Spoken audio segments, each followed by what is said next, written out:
শুরু হলো বোলপুরের নেতাজি কাপ। ডাকবাংলো মাঠে তাই ভিড় যেন উপচে পড়ছে। 6 তারিখ থেকে শুরু এই নেতাজি কাপের। সকাল থেকে শুরু হয়েছে খেলা। একটা উন্মাদনা চলছে সাধারণ মানুষের মধ্যে এবং ক্রীড়াপ্রেমী মানুষদের মধ্যে। তারই কিছু ছবি বীরভূম পোর্টালে।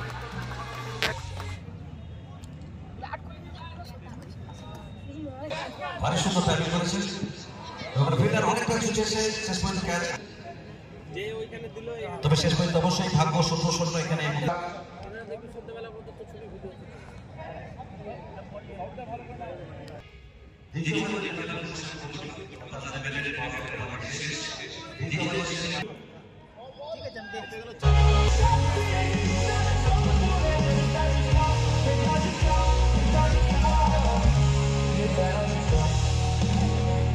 কালকে ওপেনিং হয়েছে, আজকে আমাদের শুরু আজকে 6 তারিখ থেকে আমাদের।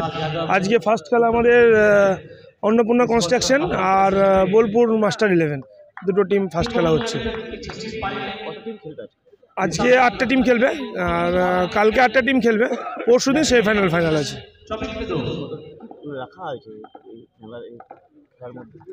খেলার মধ্যে আমাদের উইনার্স মানি রাখা হয়েছে 3 লাখ টাকা আর রানার্স 2 লাখ টাকা। আর এমনি আকর্ষণীয় পুরস্কার আছে, man of the match, man of the tournament.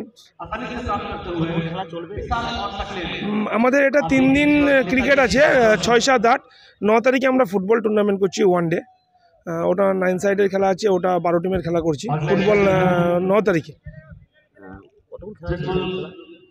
এই খেলা 8 ওভার করে খেলা। আমরা এমনি একটু লেট হয়ে গেছি আজকে। আমাদের খেলা স্টার্ট হবার কথা ছিল 11টার সময়, অলমোস্ট আমরা লেট হয়ে গেছি। আমরা চেষ্টা করবো আমরা 8টা 9টার মধ্যে খেলাটা সন্ধ্যের মধ্যে কমপ্লিট করার। আমরা তো খুবই আনন্দিত। আমরা গোটা বোলপুরবাসী, বীরভূমবাসী, গোটা ওয়েস্ট বেঙ্গল খুব আনন্দিত। ইউটিউব লাইভ হচ্ছে আপনার A+ থেকে, A2 লাইভ হচ্ছে, সবাই তো ভালো রেসপন্স দেয়। এটা 5ম বর্ষ টুর্নামেন্ট, খুব ভালো রেসপন্স পাচ্ছি, খুব ভালো লাগছে।